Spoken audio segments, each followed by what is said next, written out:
네, 안녕하세요. 매일 아침 빠르게 만나는 미국 주식과 테슬라 소식 아트라운 TV입니다. 테슬라의 로보택시가 내년까지 17배 확장할 수 있다라는 말이 나오고 있습니다. 누가 이런 얘기를 했는지 같이 알아보도록 하겠고요. 테슬라가 연내 400불까지는 올라갈 수 있다라는 말이 많이 나오고 있어요. 이 점도 오늘 알려드리겠고, 모델 Y가 호주에서 1위 판매를 기록을 했다라고 합니다. 오늘도 인사이트 가득한 소식들이 많으니까 시청하시기 앞서 구독과 좋아요 알람 설정 꼭 눌러주시기 바라겠습니다.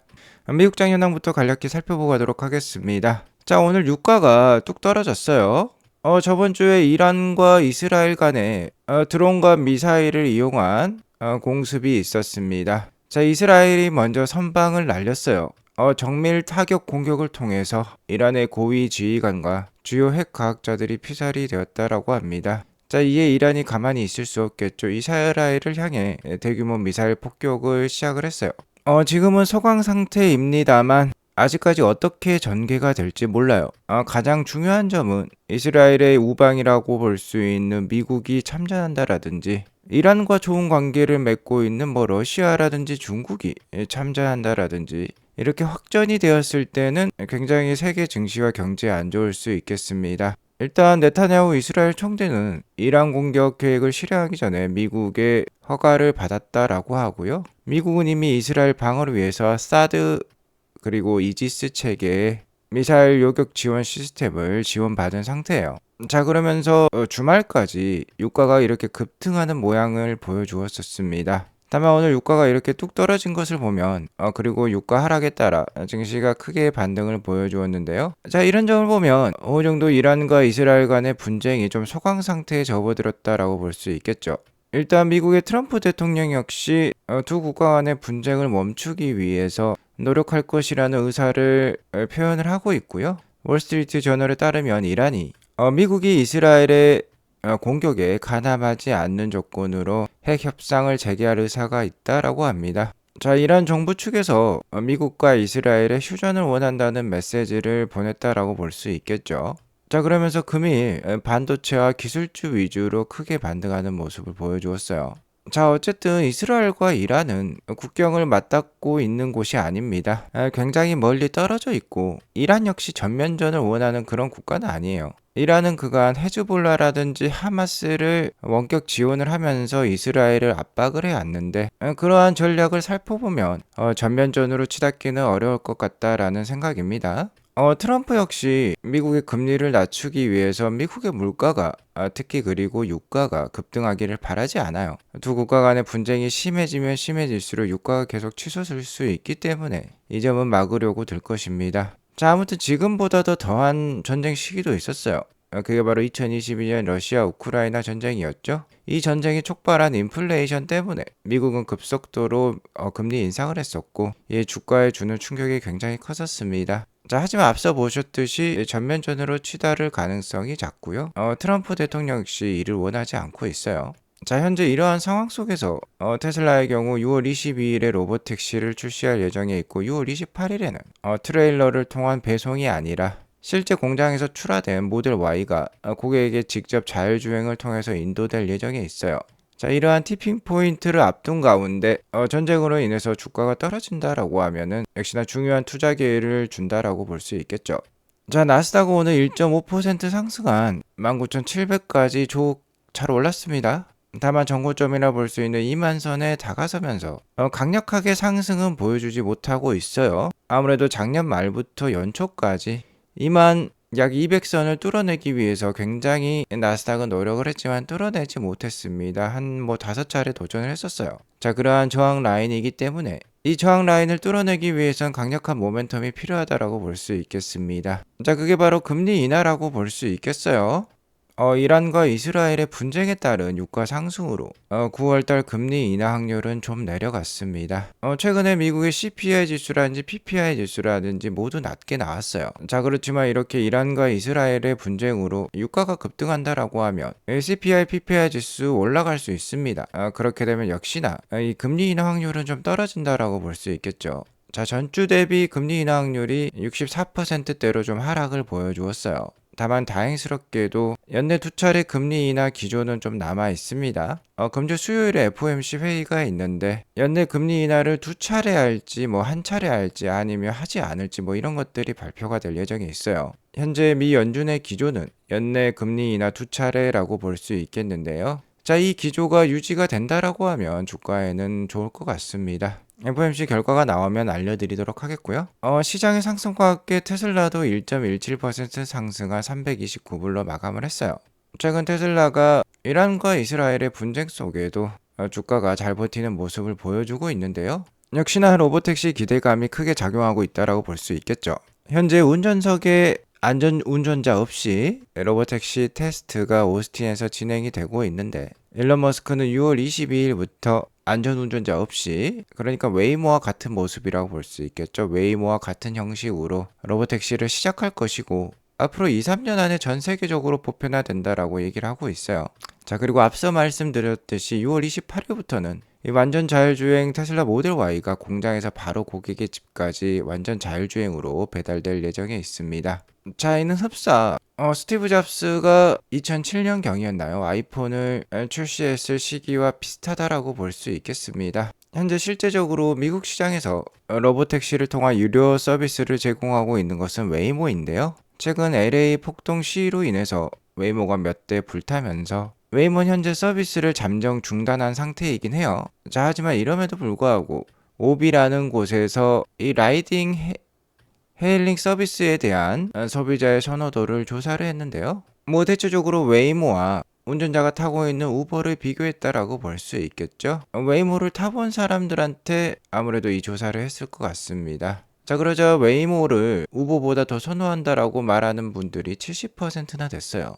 승객들은 인간보다 로보택시를 선호하고 있다라고 볼 수 있겠고, 자, 웨이모는 현재 우버보다도 비싸게 택시 서비스를 제공을 하고 있습니다. 자, 그럼에도 불구하고 여전히 많은 사람들이 이 자율주행 무인 택시 서비스에 좀 더 돈을 더 많이 쓸 수 있다라고 통계 결과가 나오고 있어요. 43%의 승객은 일반 택시보다 더 요금이 비싸더라도 웨이모를 탈 의향이 있다라고 지금 답변을 하고 있습니다. 자, 그만큼 테슬라의 로보택시 사업이 사업성이 있다라고 볼 수 있겠죠. 자, 하지만 테슬라와 웨이모의 가장 결정적인 차이는 역시나 비용의 차이라고 볼 수 있겠는데, 이번 달부터 본격적인 로보택시 경쟁이 시작이 되는데 만약 테슬라가 웨이모보다 비용이 7분의 1 싸다라고 하면 당연히 테슬라의 로보택시 서비스는 우버보다도 싸다라고 볼 수 있겠죠. 자, 실제로 로보택시 제조 비용은 블룸버그에 따르면 웨이모의 7분의 1이라고 합니다. 약 한 85% 저렴하다라고 볼 수 있겠는데 경쟁이 안 된다라고 볼 수 있겠죠. 자, 이렇기 때문에 많은 기관들이 테슬라의 로보택시에 좀 더 손을 들어주고 있어요. 테슬라의 로보택시가 안정적으로 잘 작용한다라고 하면은 이 바이사이드의 경우는 대부분 테슬라의 목표 주가를 400불대 이상으로 제시하고 있습니다. 최근 5월 말부터 6월 11일까지 제시한 목표, 최신 목표 주가예요. 자, 그럼 테슬라와 나머지 라이드 헤일링 서비스를 제공하는 기업들을 애플 투 애플로 비교를 해보도록 하겠습니다. 자, 첫 번째는 제조 역량이에요. 얼마나 많은 규모로 로보택시를 생산할 수 있느냐라는 점이 되겠는데, 구글의 웨이모는 공장이 없습니다. 그렇기 때문에 현재 제기호에 생산을 맡기고 있고요. 우버와 리프트는 정해진 게 없어요. 당연히 공장이 없는 회사들이라고 볼 수 있겠고, 테슬라는 공장이 있죠. 자, 그리고 셀프 오퍼레이티드 플랫폼, 즉 핸드폰 앱이 있느냐라는 질문이 되겠어요. 4개의 모든 기업들은 자체 앱을 통해서, 자체 플랫폼을 통해서 서비스를 제공하고 있고요. 자, 이 점은 차이점이 없겠습니다. 자, 그리고 구독 모델 역시 available, 그러니까 가능하다라고 볼 수 있겠죠. 당연히 플랫폼이 있으니까 구독 모델도 사용할 수 있겠습니다. 자, 가장 큰 차이점은 이 4번과 7번이라고 볼 수 있어요. 바로 얼마나 자율주행 기술을 발전시키기 위한 데이터를 수집했느냐라는 점이 되겠는데, 자, 여기에서는 테슬라와 비교 불가라고 볼 수 있겠습니다. 자, 우버와 리프트는 아직까지 자율주행을 시도해 본 적이 없어요. 데이터가 없다고 봐도 무방하고요. 웨이모는 지금 하고 있죠. 2200만 마일 정도 운영을 했습니다. 자, 하지만 테슬라는 벌써 30억 마일이라는 AI 자율주행 데이터를 가지고 있어요. 당연히 테슬라의 손을 들어줄 수밖에 없겠죠. 이는 곧 1년 정도 자동차를 운전한 사람과 10년 이상 자동차를 운전한 사람의 차이라고 볼 수 있겠습니다. 보험과 관련된 부분도 테슬라는 자체적으로 보험 서비스를 진행을 하고 있죠. 다른 회사들은 당연히 제3자 보험회사를 통해서 보험을 추진할 것입니다. 현재 웨이모는 1,500대 정도의 플릿을 운영을 하고 있어요. 그리고 내년까지 2,000대까지 확장을 한다라고 했는데 여기에서 이제 큰 차이가 있습니다. 테슬라는 당연히 지금 0대겠죠. 아직 6월 22일이 되지 않았습니다. 6월 22일부터 뭐 20대 정도로 시작을 할 것 같은데 그 속도가 J커브를 그릴 거라고 했죠. 내년까지 35,000대까지 증가할 것으로 블룸버그 인텔리전스는 예고를 하고 있습니다.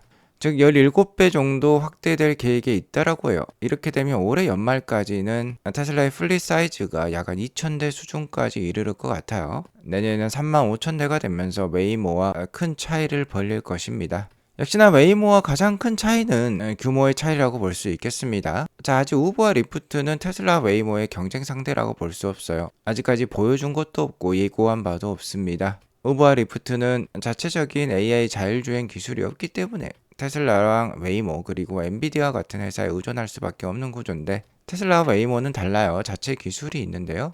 그렇기 때문에 테슬라와 웨이모를 비교하는 게 현재 시점에서는 가장 현실적이다라고 볼 수 있겠습니다. 자, 현재 보시는 지도는 텍사스 오스틴 지역이에요. 자, 이렇게 생각하시면 좋습니다. 이 빨간색 부분이 서울이라고 보시면 되고 이 노란색 부분이 경기도라고 보시면 되겠어요. 미국은 워낙 땅덩어리가 넓기 때문에 자, 이 정도 크기가 우리나라 수도권 크기라고 볼 수 있겠습니다. 웨이모어 같은 경우는 지금 서울 시내만 돌아다닌다라고 볼 수 있겠는데 자, 웨이모 보다 훨씬 더 큰 규모를 가지고 있는 게 테슬라입니다. 테슬라의 규모는 이 노란색이다라고 볼 수 있겠어요.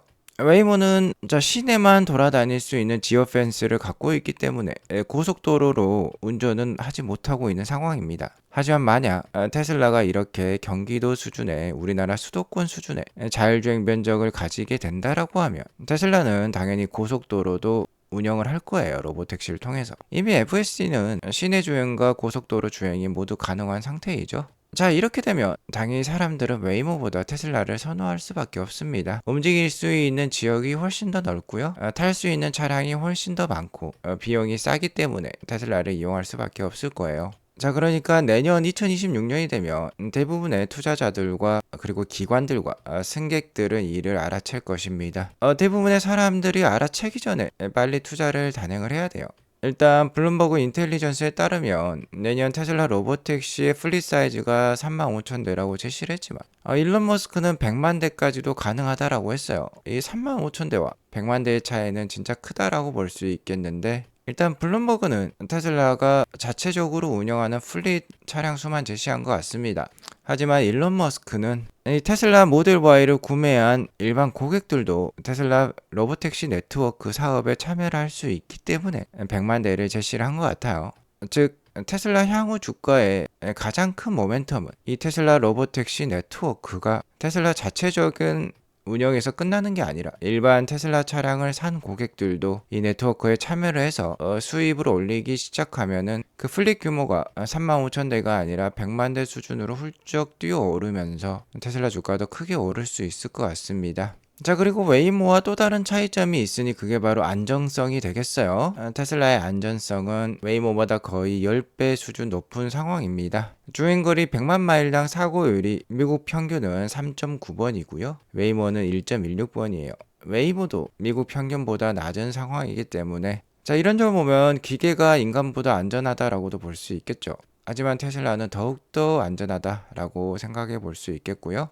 자, 이런 테슬라에 그록이 탑재될 거라는 소문이 많죠. 최근 테슬라 소프트웨어 업데이트에 그록 관련 코드가 추가되어 있는 것이 확인이 되었는데요. 자, 이 그록에는 다양한 퍼스널리티 그러니까 성격이 들어간다라고 합니다. 이제 차량이 로보택시로 바뀌게 되면 운전을 더 이상 할 필요가 없게 되고 운전을 하지 않게 되면 굉장히 심심하겠죠. 자, 그렇게 되면 그룹과 대화를 나눌 수가 있겠는데요. 여기 보면 언어 튜터 기능도 있습니다. 여기 보면은 언어가 적혀 있죠. 자, 그러니까 자동차 안에서 영어로 그룹과 대화를 나눌 수가 있겠고 뭐 중국어나 일본어를 배우고 싶다라고 하면 이 그룹 튜터와 대화를 나누면서 언어를 학습할 수 있겠습니다. 자, 심리 치료사도 있고요. 의사도 있고 동화를 이야기해주는 사람도 있습니다. 자, 이렇게 되면 동성하고 있는 어린 아이 역시 심심하지 않겠죠. 자, 이렇게 테슬라의 자율주행 기술과 AI 기술은 잘 발전을 하고 있는데요. 역시나 한 가지 우려점이 있다라고 하면은 단기적인 테슬라 차량 판매량 저하라고 볼 수 있겠죠. 다행스럽게도 자, 호주 시장에서 이번 5월 달에 테슬라 모델 Y가 3,580대 판매가 되면서 베스트셀링 BEV 1위에 올랐습니다. 다른 9개 모델을 다 합치더라도 테슬라 모델 Y 3,580대에 미치지 못하는 수준이에요. 호주 시장의 기아는 또 잘하고 있는 것 같습니다. 기아도 지금 2등에 올라 있는 모습인데요. 1등과 2등의 격차가 너무 심하다라고 볼 수 있겠죠. EV5는 700대 수준이고 모델 Y는 3,500대가 넘어가고 있는 수준이에요. 호주와 같은 경우는 제조 공장이 없습니다. 100% 수입을 해서 차량을 구매하고 있는 상황인데, 자, 그렇기 때문에 그 경쟁력이 여실히 드러난다라고 볼 수 있겠어요. 만약에 여기 로컬 생산 기업이 있다라고 하면은 당연히 로컬 생산에 대한 어드밴티지 때문에 판매량이 높게 나올 수 있겠는데, 순수하게 수입산 모델들로만 경쟁을 했을 때 테슬라 모델 Y와 모델 3가 그 경쟁력을 보여주고 있습니다. 자, 저번 방송에서 우리나라 5월 달에도 테슬라가 수입차 월간 판매량 1위를 첫 확보했다라고 말씀을 드렸죠. 벤츠와 BMW를 제꼈어요. 테슬라의 5월달 판매량이 전체 6,570대로 강력한 숫자를 기록을 하면서 2024년 5월 로켓 판매량을 뛰어넘은 모습을 보여주었습니다. 자, 그만큼 중국에서 한번 수출을 하기 시작하면 물량만 많이 들어오면은 국내나 호주나 그러니까 중국을 제외한 외국에서 굉장히 많이 판매가 될 수 있다라는 것을 여실히 드러내고 있어요. 자, 이 모델 Y 판매량을 우리나라 전체로 봤을 때 5월달 판매량이 전체 2등을 기록을 했습니다. 수입차에서 1위를 기록한 것은 당연하고 현대 기아랑 비교를 했을 때도 충격적인 판매량을 보여주었어요. 1위가 팰리세이드 하이브리드인 반면에 2등이 테슬라 모델 Y였습니다. 소렌토 하이브리드도 제꼈어요. 자, 얼마나 인기가 많은지 확인해 볼 수 있죠. 자, 하지만 이번 2분기까지는 판매량이 전년 대비 좀 낮을 수 있다라고 여러 번 말씀드려 왔습니다. 40만 대를 넘기기 힘들 것 같아요. 작년 2분기가 44만 대 수준이었으니까 작년 대비 못해도 뭐 한 4만 대 정도는 빠질 수가 있겠습니다. 자, 이게 빠르면 7월 2일 정도에 발표가 될 건데 이 인도량이 발표가 되고 나면은 주가가 한 차례 좀 쉬어갈 수도 있다라는 점은 잘 고려해 두시기 바라겠습니다. 자, 하지만 6월 말까지는 계속해서 괜찮은 상황이에요. 지금 이란과 이스라엘의 전쟁 양상이 크게 확전되지 않는다라고 하면은 테슬라 주가는 6월 말까지 잘 버틸 것 같습니다. 오늘 이것으로 방송을 마치겠고요. 오늘 방송이 도움이 되었으면 구독과 좋아요 알람 설정 꼭 눌러주시기 바라겠습니다. 행복한 하루 되시기 바라겠습니다. 감사합니다.